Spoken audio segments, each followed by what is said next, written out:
We're using the Tennessee Foundational Skills Curriculum Supplement. We're using Grade 2, Unit 1. For this lesson, we're actually on Lesson 14. Remember, we skipped some because they were strictly assessment lessons, and so it looks like this is Lesson 9 for you all.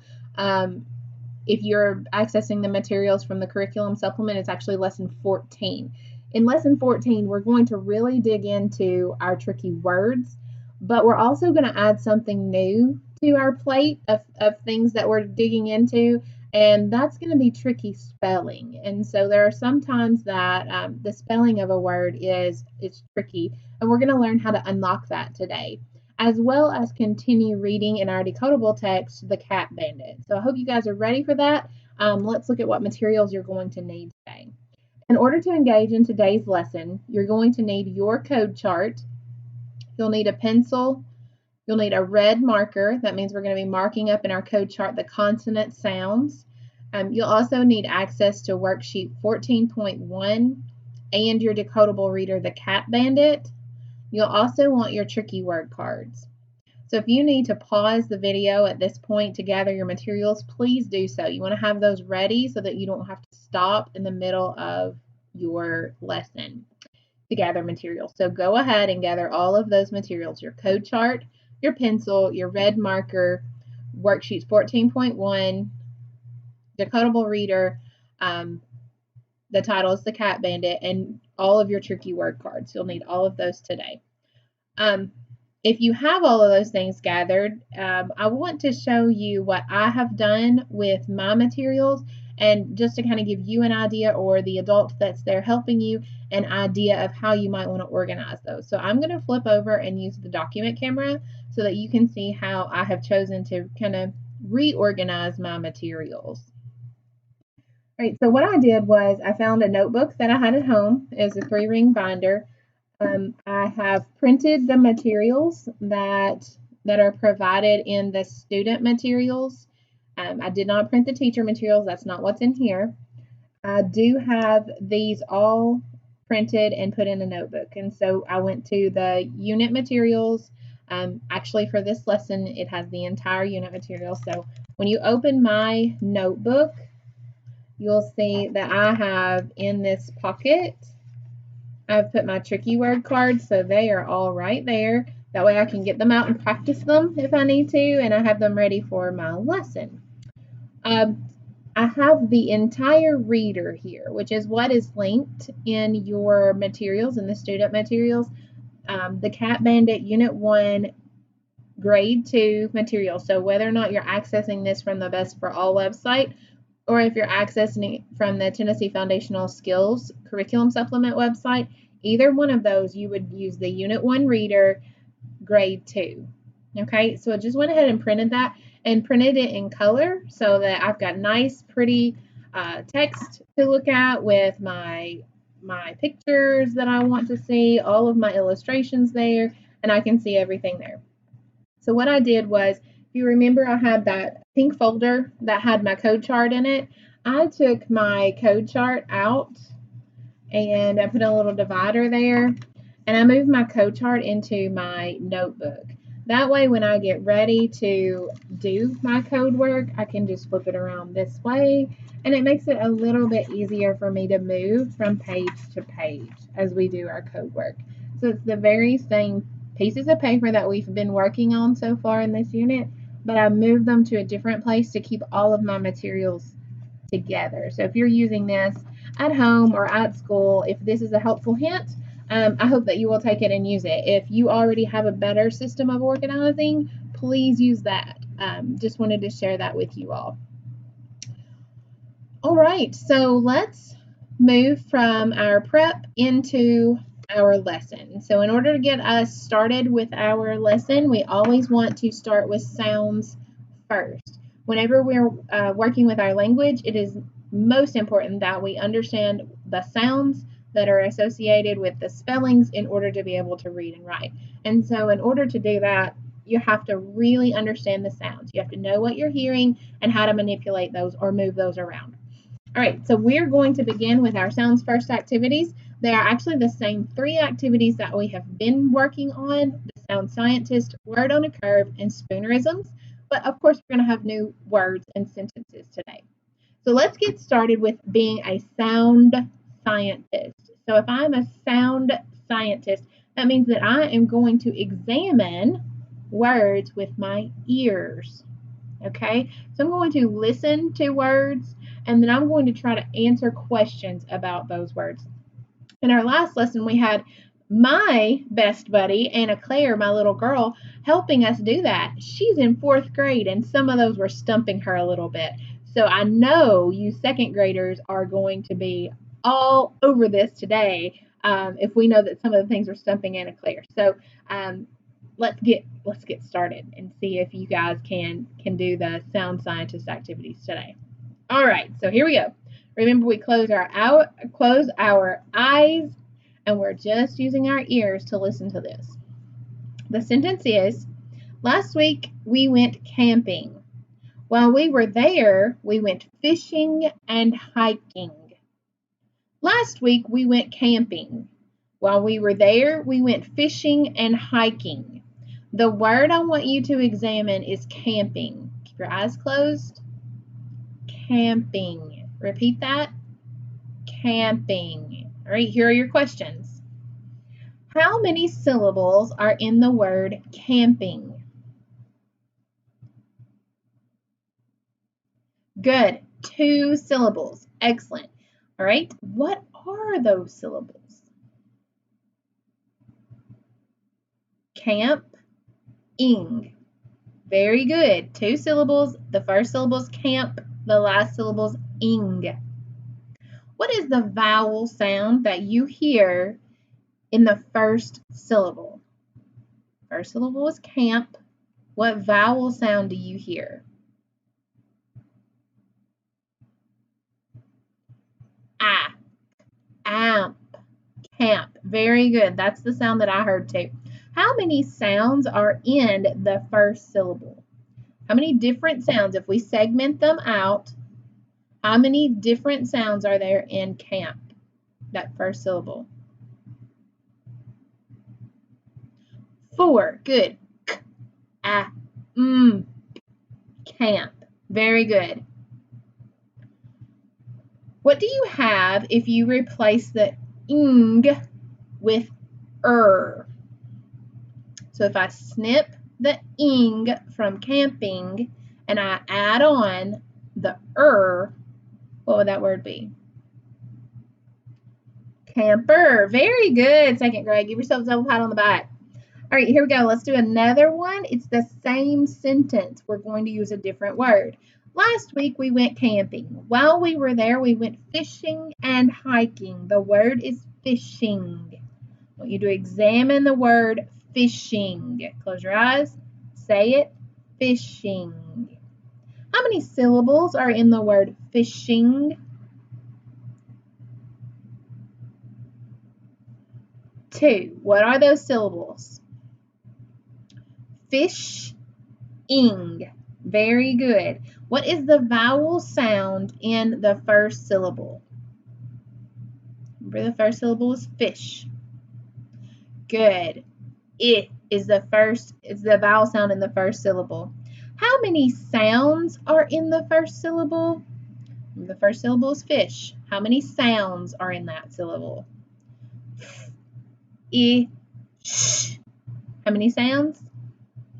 3. Very good. Now, if we were to snip the ing from fishing and add is, what word would we have? Snip the ing from fishing and add is. Very good. We would have the word fishes. Very good. All right, same sentence, different word. Last week we went camping. While we were there, we went fishing and hiking. I want you to examine the word hiking. Get ready. Hiking. Hiking. How many syllables are in the word hiking? Very good. 2. We know that a syllable has a vowel sound. It has 1 vowel sound. So we hear the I in hike and the I in ing. Okay, so we have those two. That's how we know whether or not it's a syllable. A syllable has one vowel sound. What is the vowel sound that you hear in the first syllable? Right, so the first syllable was hike, and I heard the I sound. Very good. What word do you have if you were to snip the ing from hiking and add s? Very good, you have hikes. Excellent. All right, let's move ahead and do our word on a curve. Now remember, with word on a curve, we're going to be snipping some sounds and smushing that word back together. Okay, so let's get started with the first one. The first one is crouch. Crouch down to pick it up. Crouch is the word on the curve. Ready? Crouch. Ready? Crouch. I want us to snip the second phoneme. Ready? The second phoneme, let's figure out what it is. Ouch. So I'm going to snip the r, and that word becomes couch. Very good. All right, so you guys are going to do some on your own. You ready? Speed down the road on your bike. The word on the curve is speed. Ready? Speed. Speed. I want you to snip the p. What is that word? Seed. Very good. Don't brag about your win. Brag is the word on the curve. Brag. Brag. Right, I want you to snip the r sound from brag. Bag. Very good. Very good. All right, watch the magician's trick. I want you to snip the r from the word trick. Word on the curve is trick. Put it on the curve. Trick. All right, let's snip the r from trick. What did you get? Tick. That's right.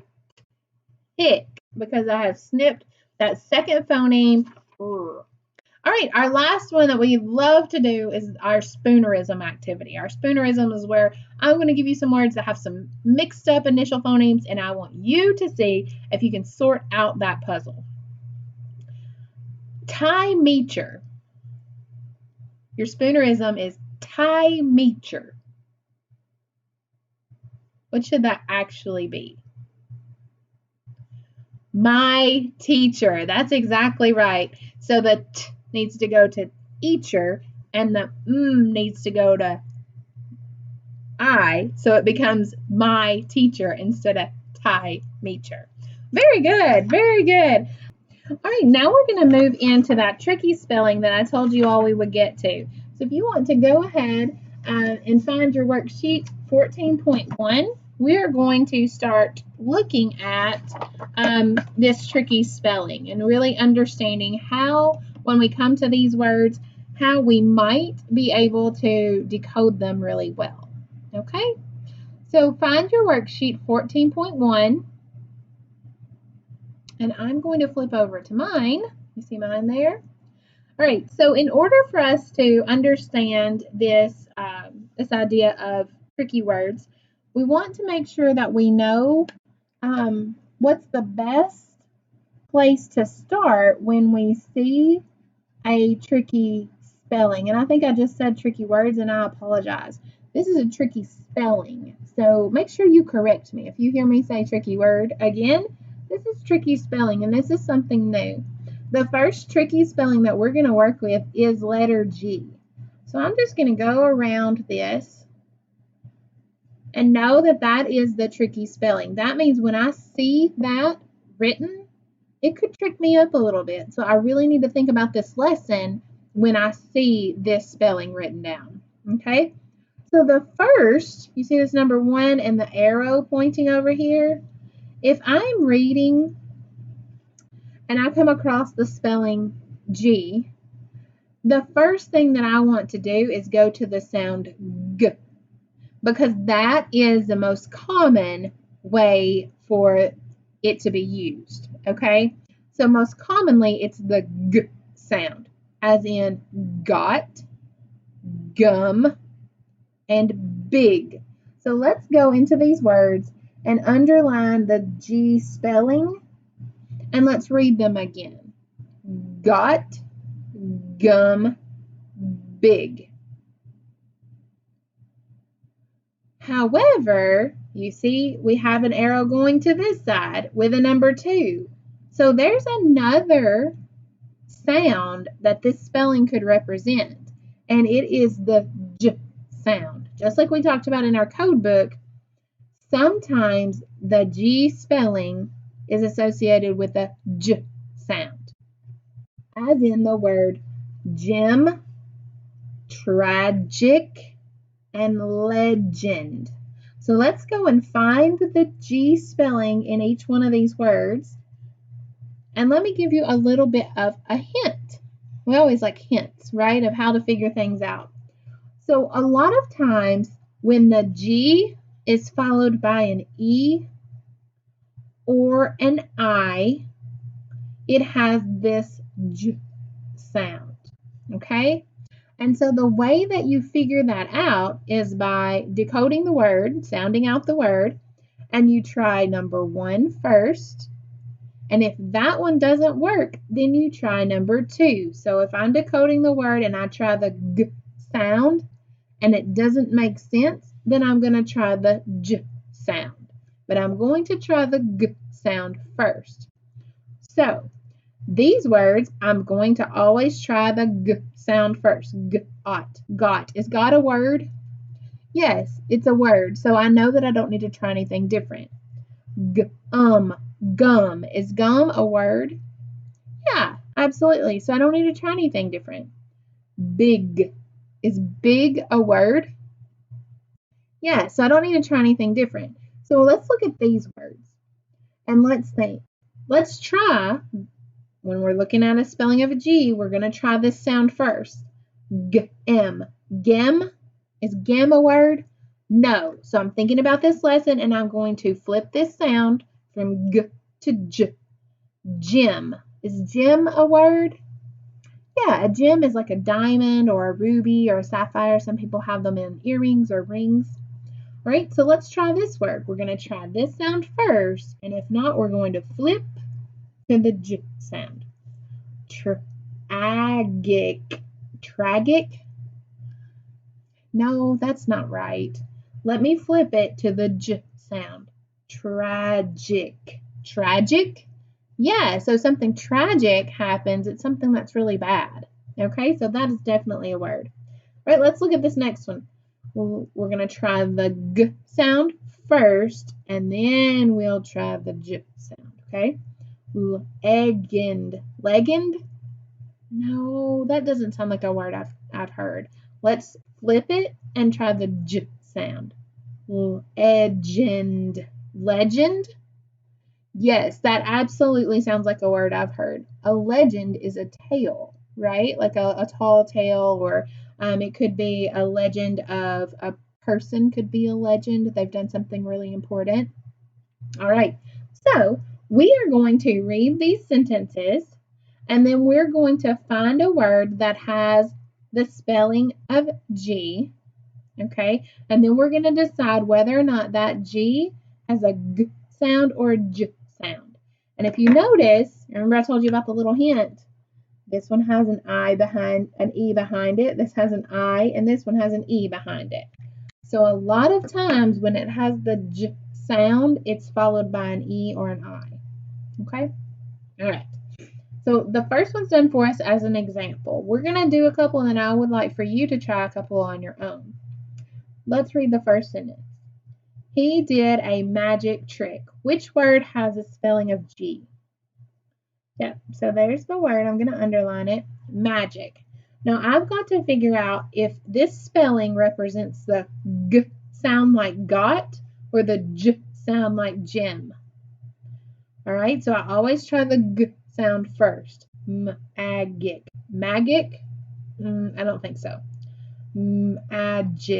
Magic. Yes, so it has the J sound, and I put it in that column. Let's do number 2. This fish has gills.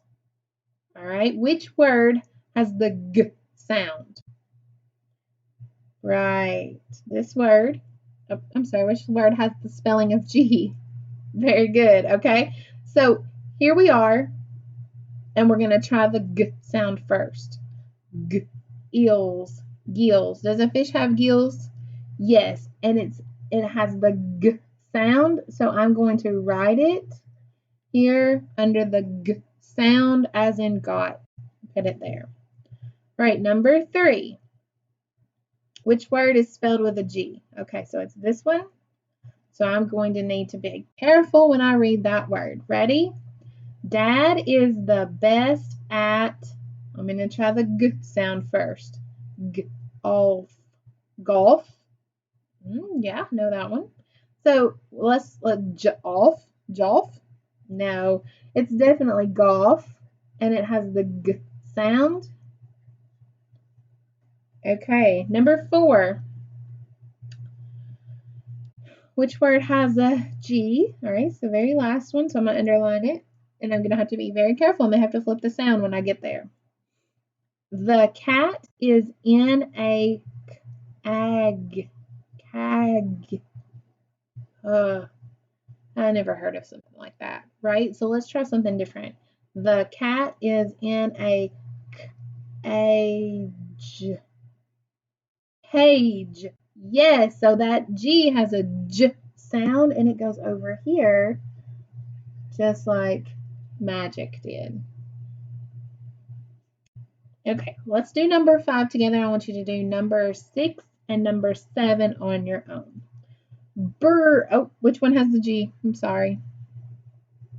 Yep, right here.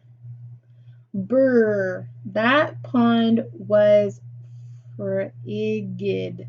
Frigid? I don't think so. Brr. That pond was frigid. Frigid. Which sound does that G represent? The G or the J? Very good. The J sound. Frigid. Okay, I would like for you to download number 6 and number 7 on your own. Make sure you underline the word that has the G and then figure out where it goes.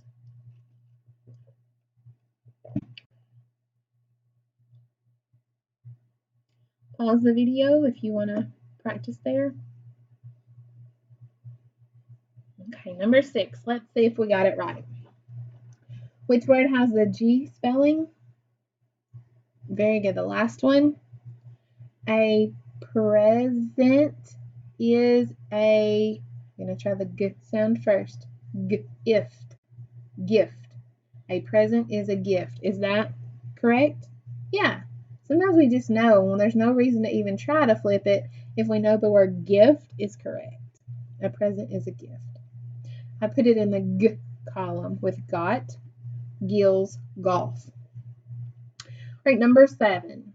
Which word has the G spelling? Good. So it's gum. Mom had a stick of gum. All right, I tried it with the G. Is gum a word? Absolutely. Which column does it go in? G or J? Right. It's going to go right here in the G column. Very good. I hope that you got those last 2 in the right column. If you didn't, please make sure that you put a question mark at the top of your paper so that whoever may be helping you with your work can see that that's some place that you could practice a little bit more. All right, so we just finished up practicing. We want to move ahead to our reading. So you just finished up your practicing up. Now I'd like for us to move into our reading. And we know that every time we read, it's going to be an opportunity to practice our tricky words, to practice any new code knowledge that we have. So I would predict that in our story today, we're going to see some of those G spellings so that we can practice those as we read. All right. Just because we've read this once does not mean that that's the only time that you read it. So when you finish this up, or if you want to pause the video right now, I would like for you to take an opportunity to read this story on your own, really practicing those places where you do see the spelling of G, and practicing whether or not it's that first G, or we have to flip it to that second sound of J. So make sure that you reread this story, The Snack Mix. And it's always great to read it to somebody. So if you've got someone there who can read with you, this won't take but just a couple of minutes, but it's such a good way to become a great reader. So please take an opportunity to do that. All right, so as we wrap up today's lesson, the only thing that you would actually need to follow up with and kind of finish up is rereading the snack mix. And as always, these stories are your stories. So if you wanted to go back and reread the hot dog, and then reread the chicken nugget, and then reread the snack mix, please do so, because that's only going to make you a better reader. And I hope that that you are loving the stories about the cat bandit. I sure am glad that the cat bandit does not live at my house, because it sounds like he's very hungry. All right, so boys and girls, I will see you for our next lesson.